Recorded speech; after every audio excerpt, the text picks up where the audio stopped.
नमस्कार मंडळी, श्री स्वामी समर्थ. स्वागत आहे तुमचं माझ्या यूट्यूब चॅनलवरती. आजचा दिवस तुम्हा सर्वांना खूप छान, सुखाचा, आनंदाचा आणि समाधानाचा जाऊ देत, हीच मी स्वामींच्या चरणी प्रार्थना करते आणि आजच्या या नवीन व्हिडिओला सुरुवात करते. पण त्या अगोदर तुम्ही माझ्या चॅनलवरती जर नवीन असाल तर चॅनलला पण लगेच सबस्क्राईब करा आणि कमेंटमध्ये श्री स्वामी समर्थ लिहायला अजिबात विसरू नका. येत्या 18 जानेवारीला म्हणजेच रविवारी वर्षातली पहिली आणि अत्यंत महत्त्वाची अशी मौनी अमावस्या येत आहे, ज्याला दर्श अमावस्या असंही म्हटलं जातं. आणि या अमावस्येची सुरुवात 17 जानेवारीला रात्री 12:03 होणार असून तिची समाप्ती 18 जानेवारीला रात्री 1:21 होणार आहे. त्यामुळे उदय तिथीनुसार संपूर्ण रविवार हा दिवस मौनी अमावस्येचा मानला जाणार आहे. आपल्या हिंदू धर्मात दर महिन्याला अमावस्या येते, पण प्रत्येक अमावस्येचं महत्त्व वेगवेगळं असतं आणि त्यामध्ये मौनी अमावस्या ही खूपच पवित्र, शुभ आणि फलदायी तिथी मानली जाते आणि म्हणूनच अनेक लोक या दिवशी व्रत देखील करतात. मौनी अमावस्या म्हणजेच या दिवशी मौन पाळण्याचा दिवस, कारण ज्योतिषशास्त्रानुसार असं सांगितलं जातं की या दिवशी जितकं शक्य होईल तितकं शांत राहावं, कमी बोलावं, मन स्थिर ठेवावं.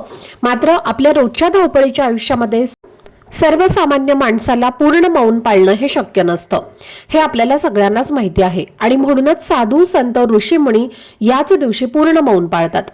आपल्याला जर पूर्ण मौन पाळता आलं नाही तर काही हरकत नाही, पण या दिवशी कमीत कमी वादविवाद, भांडणं, चिडचिड, कटू बोलणं, गैरसमज, क्लेश या सगळ्या गोष्टी टाळणं फार महत्त्वाचं असतं. कारण या दिवसाचं शांत वागणं, संयम आणि समजूतदारपणा आपल्याला अनेक सकारात्मक फळ देतो. आणि या दिवशी विनाकारण जास्त बोलणं टाळावं, कामापुरतं, गरजेपुरतं बोलावं असं आपल्या परंपरेत सांगितलं जातं. अमावस्या तिथी ही स्नान आणि दानासाठी अत्यंत महत्त्वाची मानली जाते आणि मौनी अमावस्या ही विशेषतः भगवान श्री हरिविष्णू, माता लक्ष्मी, भगवान शिवशंकर यांना समर्पित असते. तसेच या दिवशी आपल्या पितरांची आठवण करून त्यांचं पूजन, तर्पण केल्यास त्यांना शांती मिळते असं मानलं जातं. सर्व अमावस्यांमध्ये मौनी अमावस्या ही सर्वात मोठी आणि श्रेष्ठ अमावस्या मानली जाते आणि तिलाच पौष अमावस्या असंही म्हटलं जातं. कारण या दिवशी केलेले पितृकार्य फार लवकर फळ देतात आणि पितरांच्या आशीर्वादामुळे घरात सुख, समाधान आणि स्थैर्य नांदतं. ज्योतिषशास्त्रानुसार या मौनी अमावस्येच्या दिवशी काही विशिष्ट झाडांची पूजा किंवा त्यांना स्पर्श करणं खूप शुभ मानलं गेलं आहे. कारण असं केल्याने पितृदोष कमी होतो, पितरांचा आशीर्वाद कायम राहतो, घरातील दारिद्र्य दूर होतं, आर्थिक अडचणी हळूहळू कमी होतात आणि जीवनात अडथळे निर्माण करणारे शत्रू, नकारात्मक शक्ती यांचा प्रभाव नष्ट होतो.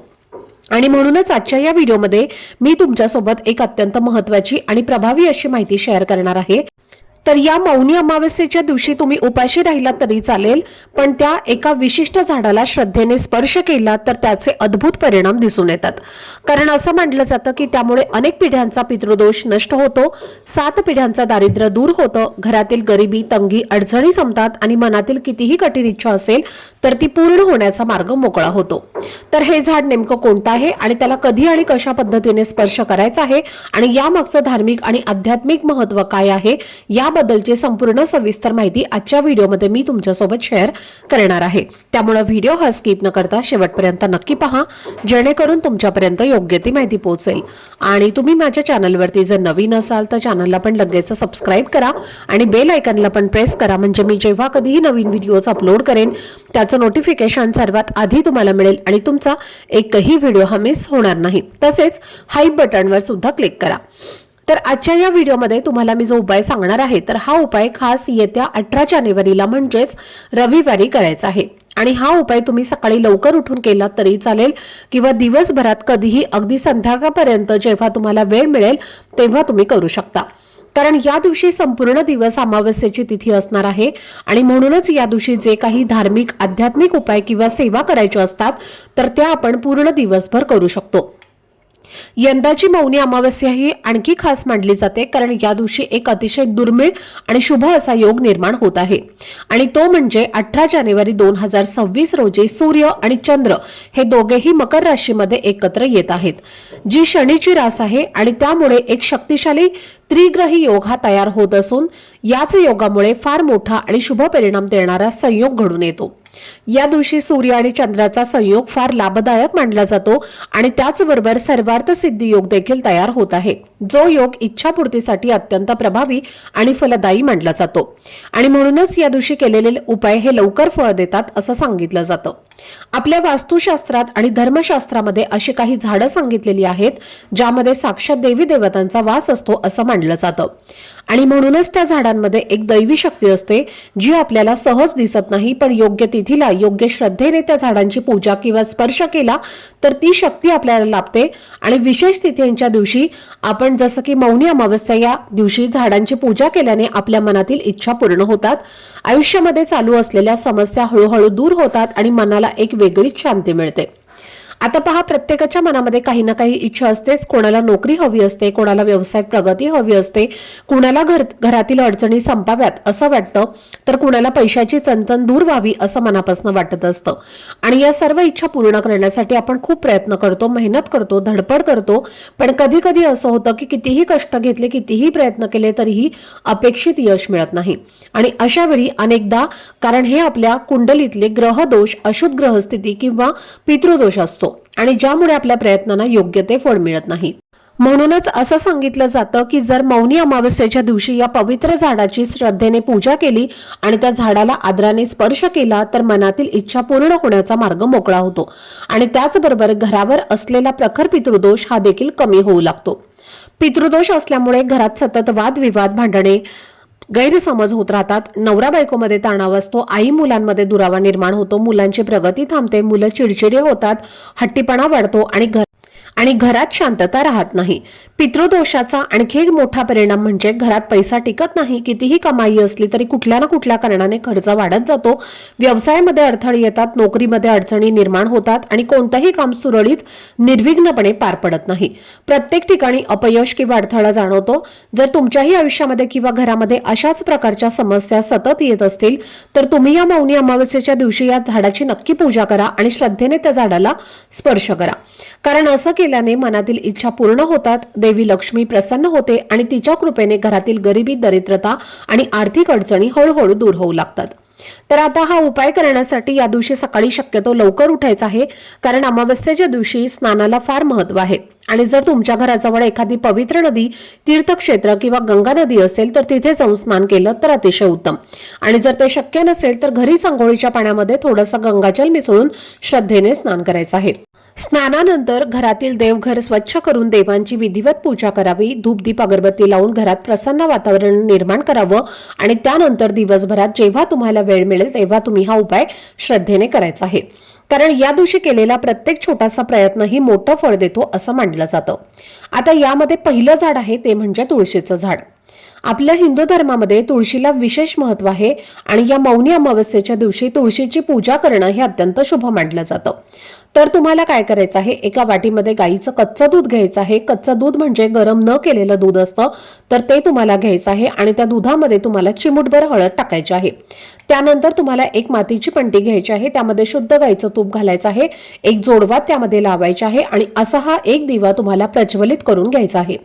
त्यानंतर जो लाल रंगाचा मौली धागा असतो तो तुम्हाला लागणार आहे। जिथे कुठे पूजा साहित्याचं दुकान आहे तर तिथे तुम्हाला हा मौली धागा जो आहे तर तो मिळून जाईल, ज्याला रक्षासूत्र असंही म्हटलं जातं, तर तो सुद्धा तुम्हाला आणायचा आहे आणि त्यानंतर या सर्व वस्तू घेऊन तुम्हाला तुळशीपाशी जायचं आहे। तुळशीपाशी गेल्यानंतर सर्वप्रथम तिथे हा दिवा तुम्हाला प्रज्वलित करायचा आहे, तुळशीला हळद कुंकू अक्षता अर्पण करायचे आहेत आणि त्यानंतर हे जे दूध आहे तर ते दूध तुम्हाला तुळशीला अर्पण करायचं आहे आणि त्यानंतर हा धागा जो आहे तर तो तुम्हाला तुळशीला बांधायचा आहे। तुळशीला धागा बांधल्याने भगवान श्री हरी विष्णू आणि माता लक्ष्मी आपल्यावरती प्रसन्न होतात आणि त्यानंतर आपल्या उजव्या हाताचा स्पर्श हा तुळशीला करायचा आहे आणि मनोमन आपली इच्छा तुम्हाला व्यक्त करायची आहे। इच्छा व्यक्त करून झाल्यानंतर आपल्याला 7 प्रदक्षिणा तुळशीला करायच्या आहेत। प्रदक्षिणा करत असताना आपली जी काही इच्छा आहे तर ती अवश्य व्यक्त करायची आहे आणि ओम नमो भगवते वासुदेवाय नमः या मंत्राचा जप करायचा आहे। त्यानंतर दोन्ही हात जोडून पुन्हा एकदा तुमच्या मनातील इच्छा पूर्ण होण्यासाठी माता तुलसीला प्रार्थना करायची आहे आणि जर तुम्ही हा उपाय अगदी श्रद्धेने आणि मनोभावे केला तर नक्कीच आपल्या सर्व इच्छा लक्ष्मीच्या कृपेने या पूर्ण होतात आणि म्हणून तुम्ही या झाडाची पूजा अवश्य रविवारी मौनी अमावस्येला करायची आहे। यानंतर पुढचं झाड आहे ते म्हणजे पिंपळाचं झाड. अमावस्येच्या दिवशी पिंपळाच्या झाडाची पूजा करणं हे अत्यंत शुभ मानलं जातं. असं म्हटलं जातं की पिंपळाच्या झाडामध्ये त्रिमूर्तीचा वास असतो. मौनी अमावस्येच्या दिवशी पिंपळाच्या झाडाची पूजा करावी, कारण या झाडामध्ये साक्षात भगवान विष्णू वास करतात. या झाडामध्ये पानामध्ये लक्ष्मीचा वास असतो आणि या झाडाच्या खोडामध्ये आपले पितृ वास करतात. त्यामुळे आपल्याला एक तांब्याचा कलश भरून घ्यायचा आहे. त्यामध्ये तुम्हाला गाईचं कच्चं दूध टाकायचं आहे आणि त्यानंतर त्यामध्ये तुम्हाला थोडेसे काळे तीळ टाकायचे आहेत आणि असं हे पाणी तुम्हाला घ्यायचं आहे आणि सोबतच तुम्हाला एक मोहरीच्या तेलाचा दिवा देखील प्रज्वलित करून घ्यायचा आहे. मोहरीचं तेल तुमच्याकडे नसेल तर तुम्ही साधं तेल तुम्ही या दिव्यामध्ये घातलं तरीही चालेल. त्यानंतर जोडवात तुम्हाला करायची आहे कापसाची आणि या दिव्यामध्ये लावायची आहे आणि त्यानंतर हा दिवा आणि हे जल घेऊन तुम्हाला पिंपळ वृक्षाजवळ जायचं आहे. पिंपळ वृक्षाजवळ गेल्यानंतर सर्वप्रथम तुम्हाला हा दिवा त्या झाडाच्या खोडापाशी प्रज्वलित करायचा आहे आणि त्यानंतर हे जल त्या वृक्षाला अर्पण करायचं आहे. जल अर्पण करून झाल्यानंतर या वृक्षाला 7 वेळेला प्रदक्षिणा करायच्या आहेत. प्रदक्षिणा करत असताना ओम नमो भगवते वासुदेवाय नमः या मंत्राचा जप करायचा आहे. पूर्वजांचं स्मरण करावे किंवा ओम पितृदेवताय नमः असं देखील म्हणायचं आहे आणि त्यानंतर आपल्या उजव्या हाताचा स्पर्श करून तुमच्या मनातील इच्छा तुम्हाला व्यक्त करायची आहे. असं म्हटलं जातं की अमावस्येच्या दिवशी या झाडांमध्ये आपले पूर्वज सुद्धा वास करतात आणि जेव्हा अशा पद्धतीने आपण त्या वृक्षाची पूजा करतो तेव्हा प्रखर पितृदोष हा देखील दूर होतो. यानंतर पुढचं झाड आहे ते म्हणजे बेलाचं झाड. मौनी अमावस्येला बेलाच्या झाडाची पूजा करणं खूप फायदेशीर मानलं जातं आणि हे झाड भगवान शंकराला अत्यंत प्रिय आहे आणि मौनी अमावस्येच्या दिवशी भगवान शिवशंकरांची देखील पूजा केली जाते, कारण ही अमावस्या त्यांना देखील समर्पित आहे. आणि या मौनी अमावस्येला बेलवृक्षाची विधिवत पूजा करून जल अर्पण करावं.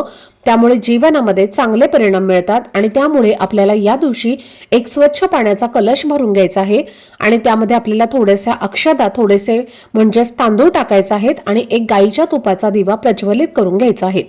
तूप नसेल तर तुम्ही तेलाचा दिवा घेतला तरीही चालेल. त्यानंतर या दोन्ही वस्तू घेऊन तुम्हाला बेलाच्या झाडाजवळ जायचं आहे आणि तिथे गेल्यानंतर तिथे हा दिवा प्रज्वलित करायचा आहे आणि जल हे वृक्षाला अर्पण करायचं आहे आणि त्यानंतर त्याच वृक्षाखाली बसून तुम्हाला 21 वेळेला महामृत्युंजय मंत्राचं पठण करायचं आहे. यानंतर आपल्या उजव्या हाताचा स्पर्श करून आपल्या मनातील जी काही इच्छा आहे तर ती तुम्हाला व्यक्त करायची आहे. तर अशा पद्धतीने ही 3 झाडं आहेत. तर या झाडांची पूजा आपल्याला मौनी अमावस्येच्या दिवशी करायची आहे. आता या 3 पैकी 3ही झाडं तुमच्या घराजवळ असतील तर अगदीच तुम्हाला या 3ही झाडांची पूजा करणं शक्य असेल तर तुम्ही या 3ही झाडांची पूजा अवश्य करायची आहे आणि जर या 3 पैकी 1 किंवा 2 झाडं तुमच्या घराजवळ असतील तर त्यांची पूजा तुम्ही करू शकता. या दिवशी या अशा झाडांची पूजा जो पण व्यक्ती करतो त्या व्यक्तीच्या आयुष्यातील सर्व दुःख, संकट, अडचणी हे कमी होतात, पितृ प्रसन्न होतात आणि सुखी संसाराचे आशीर्वाद हे देत असतात, ज्यामुळे आपल्या सर्व इच्छा मनोकामना या पूर्ण होतात. आणि तसेच या झाडांची पूजा मौनी अमावस्येला केल्याने या मौनी अमावस्येचं जे काही धार्मिक महत्त्व आहे, जे काही पुण्य आहे तर ते सुद्धा आपल्याला प्राप्त होत असते. तर ही अत्यंत महत्त्वाची माहिती मला तुमच्यासोबत शेअर करायची होती. आजचा हा व्हिडिओ जर तुम्हाला आवडला असेल, माहितीपूर्ण वाटला असेल तर व्हिडिओला लाईक, शेअर आणि चॅनलला सबस्क्राईब नक्की करा. भेटूयात पुढच्या व्हिडिओमध्ये. तोपर्यंत सर्वांना श्री स्वामी समर्थ.